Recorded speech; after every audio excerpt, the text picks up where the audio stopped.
Bonjour à tous et bienvenue sur la chaîne de la Horde Sauvage, ici Quentin qui vous parle pour une nouvelle critique sauvage, puisque j'ai été voir non pas un, mais deux films, petit teasing pour la suite, mais on va d'abord parler d'un premier, et d'ici quelques jours vous aurez une deuxième vidéo où je vais vous parler d'un autre film, mais là pour l'instant on va s'intéresser surtout au premier, on va aller tout de suite dans le vif du sujet. J'ai été voir Les Rayons et les Ombres de Xavier Giannoli. Plus jamais ça. Car la guerre ne résout rien. À la table là, il y a ma petite fille Corinne. Elle ne grandira pas dans une Europe déchirée par les conflits armés entre les peuples. Je voudrais raconter comment on en est arrivé là. Alors, de quoi ça parle, Les Rayons et les Ombres? Alors, c'est un film déjà qui a fait pas mal parler en ce moment, qui fait pas mal parler en ce moment.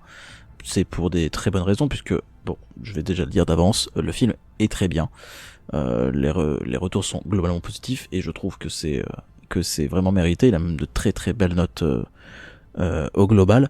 Donc film français, je disais Xavier Giannoli, un cinéaste que je connais pas, pour être sincère. Ça me rend curieux de voir d'autres films de ce réalisateur, mais là j'en connaissais pas, donc j'ai découvert son cinéma grâce à ce film-là. Et puis bah là, quel film, hein, c'est un film extrêmement ambitieux sur plein de points.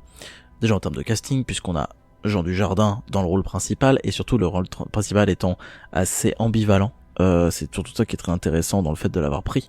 Le budget aussi, on a un budget de plus de 30 millions pour un film pareil, c'est assez ouf. On a une durée de 3h15, voilà, et puis bah surtout le sujet. Le film traite d'un épisode assez sombre de la Seconde Guerre mondiale. C'est quelque chose d'assez récurrent dans le cinéma français, puis même de manière générale dans le cinéma. Parler de la Seconde Guerre mondiale, c'est un trope assez classique. Maintenant, qu'est-ce qu'on veut raconter là-dessus? Bah là, on va aller quelque part d'assez original, puisque en France, assez peu de films ont traité ce genre de sujet-là.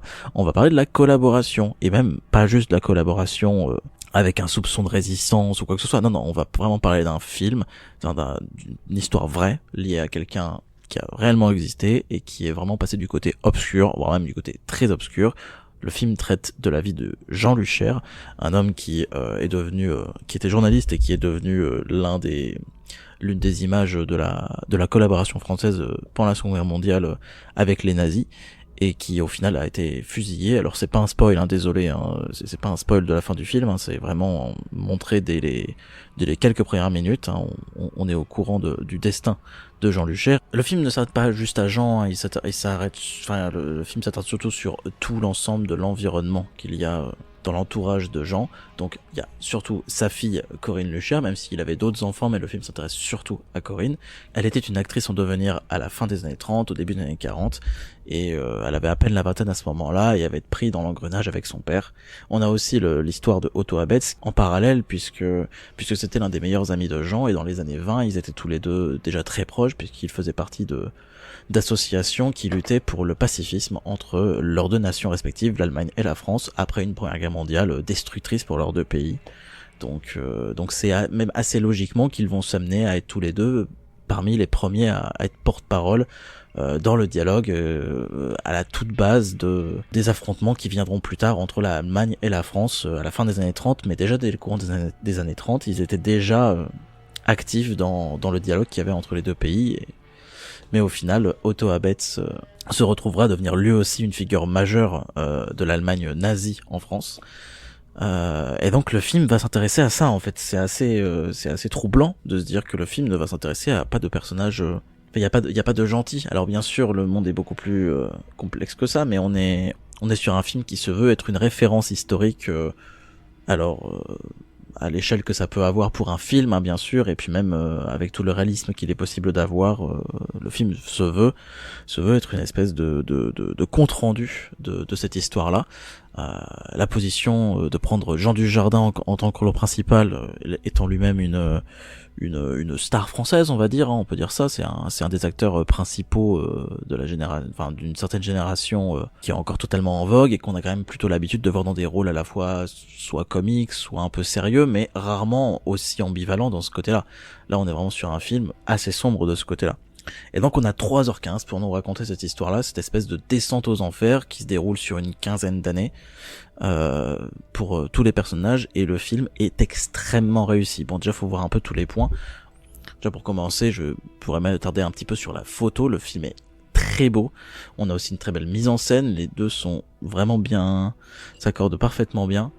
C'est un plaisir pour les yeux, le film dure 3h15 et on a une espèce de travail sur la lumière qui est vraiment très appréciable. Une photo signée Christophe Bocarn, qui se révèle être une quand même avec le temps une sacrée référence. Hein.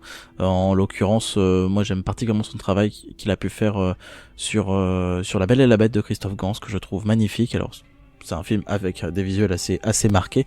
Donc je comprendrais que tout le monde ne soit pas d'accord, mais en tout cas je trouve l'une des choses qui m'a le plus plu dans La Belle et la Bête de Gans, c'est sa photo que je trouve absolument splendide et c'est pas la seule fois que ce monsieur a fait une photo qui me plaît bien, entre autres. Donc là pour les rayons et les ombres, là on a quelque chose d'assez épatant, retranscription d'un Paris de la Seconde Guerre mondiale assez froid et teinté de jaune, de vert.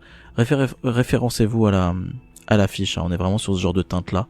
On a vraiment une très belle photo et ça nous aide à passer les 3h15 de manière propre.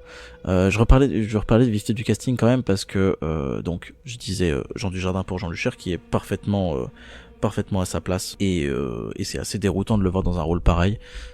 Très grande réussite de ce côté-là. On a Auguste Diel qui s'occupe d'interpréter Otto Abetz. C'est pas la première fois que cet acteur joue des personnages allemands un peu ambivalents comme ça, effectivement. Il s'en sort particulièrement bien, hein. Là, y a rien à dire de particulier sur lui, à part qu'il est très bien dans le rôle. Même, il est même assez ressemblant avec le véritable Otto Abetz. C'est assez perturbant quand on va voir les photos après le film. Et j'ai été particulièrement impressionné par la performance de Nastia Golubeva, qui s'occupe d'interpréter le rôle de Corinne, la fille de Jean, qui va être là tout le long du film et qui va servir de fil rouge.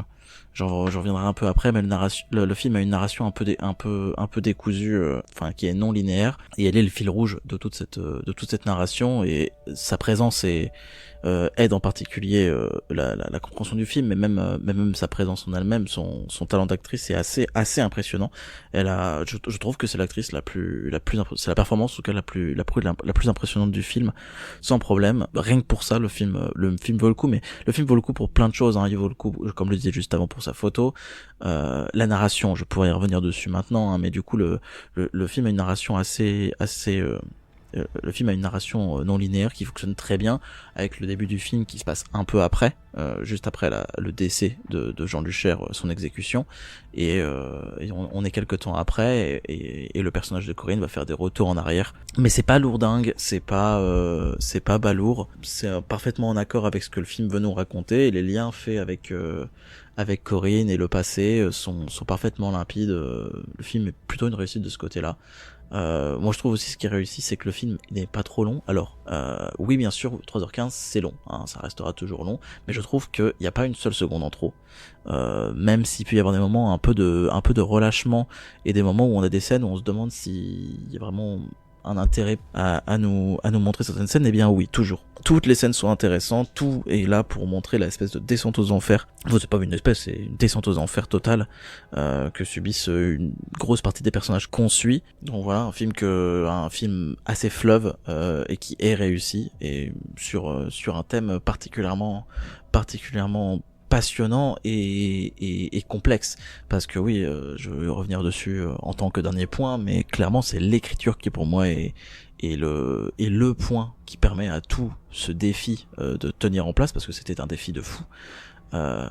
C'est le fait de réussir à faire un film passionnant, un film intéressant, et qui ne soit pas juste un film où on nous montre des personnages antipathiques, ou alors un film où justement la nuance qui est mise dans les personnages serait malvenue. C'est pas un film qui va faire le procès de Jean Luchère, puisqu'il a déjà été fait il y a 80 berges, donc c'est pas le sujet. Le film veut raconter l'histoire de ces personnages-là et montrer comment des personnes qui n'avaient aucune intention de mauvaise, ou qui en tout cas n'avaient pas conscience d'en avoir, se sont laissés embarquer dans une histoire pareille. Mais voilà, moi je vais pas trop en révéler, je vais vous laisser découvrir le film, mais c'est le point sur lequel je voulais faire entendre surtout ma voix pour donner mon avis dessus. Ce que je trouve vraiment parfaitement fascinant dans le film, c'est son écriture, c'est le défi d'écrire un tel film, de faire en sorte qu'il soit réussi, que la nuance soit bien placée, que le film ne soit pas une espèce de procès fait à tous ces personnages-là,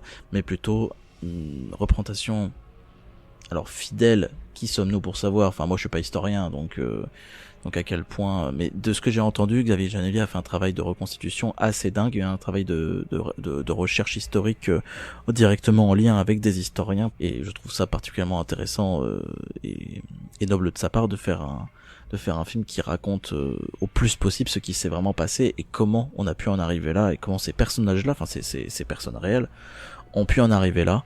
Et sans prendre, alors c'est pas que le film prend pas de parti, hein, bien sûr qu'en voyant ce qu'on voit, c'est difficile de pas prendre un parti, mais le film essaie de l'expliquer sans le justifier, jamais, essaie d'expliquer, nous faire comprendre comment ça peut arriver, et en plus très intéressant de voir que ce film sort dans une période politique trouble, que ce soit chez nous ou ailleurs, hein, dans le monde entier on va dire.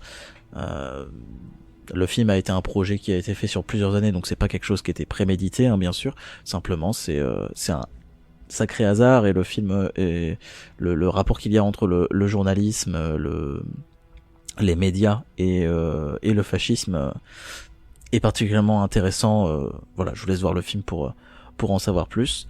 Je tenais aussi à refaire un petit point sur quelque chose qui m'a interpellé, que j'ai trouvé particulièrement intéressant, c'est la position, la présence, enfin en tout cas la non-présence de la résistance dans le film.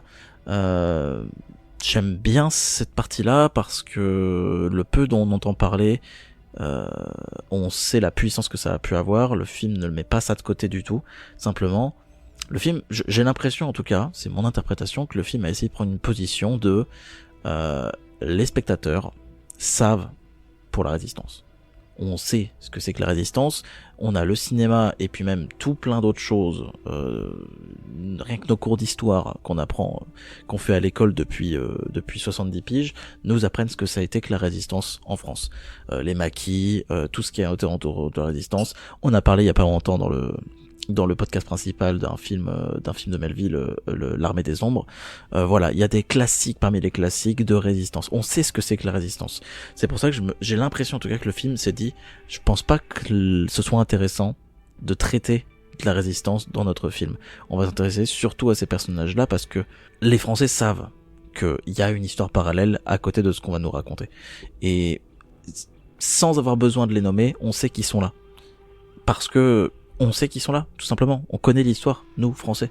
Donc, je trouve ça particulièrement intéressant et bien, et je trouve que c'est assez malin pour donner de la nuance au récit en lui-même, tout en apportant lui-même justement une nuance, parce que la résistance est quand même présente un peu dans le film, par-ci par-là, mais n'est pas vue comme juste une ligue de super-héros dans l'ombre. Le film est beaucoup plus subtil que ça.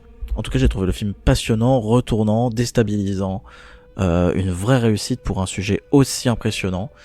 Moi, je vous le recommande. Je vais essayer de m'intéresser au reste de la filmographie de Giannoli. Je suis simplement surpris par le timing temporel de la sortie du film. Là, le film sort en mars, donc on est quelques temps avant Cannes, on est après les cérémonies. Je sais pas trop, parce que le film a du potentiel. Alors, je sais pas, à voir d'ici quelques temps, hein, quelques mois, mais je serais pas surpris qu'on entende parler à la saison des récompenses d'ici le début de l'année 2027, parce qu'il y a des choses qui pourraient être vraiment intéressantes à récompenser dans ce film-là, en tout cas d'après moi. Je pense que c'est un grand film. Alors est-ce qu'on est sur un chef-d'œuvre ou un très grand film? Ça après c'est de la sémantique, mais chef-d'œuvre non. Je pense quand même qu'on est sur un film assez important et surtout un film qui traite d'un sujet qu'on a quasiment jamais vu, et en particulier en France, même si on a été le théâtre de la Seconde Guerre mondiale, enfin d'une part de la Seconde Guerre mondiale, ça c'est quelque chose dont on n'a pas trop envie de parler, et je trouve faire un film de 3h30 avec Jean Dujardin, un film à 30 millions de patates qui parle de ça, c'est couillu, le défi était fou, et c'est particulièrement réussi. C'est un film passionnant, allez le voir. Et puis s'il est déjà plus en salle, lorsque vous pourrez le voir, voyez-le. Voilà. En tout cas, si ce que j'ai dit vous a permis de vous y intéresser, j'en serais content. Voilà, et donc je vous laisse là-dessus. On se retrouve dans un prochain épisode de La Horde Sauvage ou pour n'importe quel autre épisode sur notre chaîne, que ce soit avec moi ou non. Et pour ceux qui sont curieux, eh bien je reviens d'ici quelques jours. Normalement, si tout va bien, ça devrait être mardi prochain, dans une semaine, pour vous parler d'un autre film, une autre grosse sortie récente. Je pense que il suffit de voir un peu qu'est-ce qu'il y a au cinéma en ce moment pour le deviner. Mais donc voilà, là sur ce, je vous souhaite une bonne journée, une bonne après-midi, de bonnes routes si vous êtes sur la route. Et puis bon film si vous allez voir le film ou celui-là ou un autre. En tout cas, c'était Quentin. Au revoir.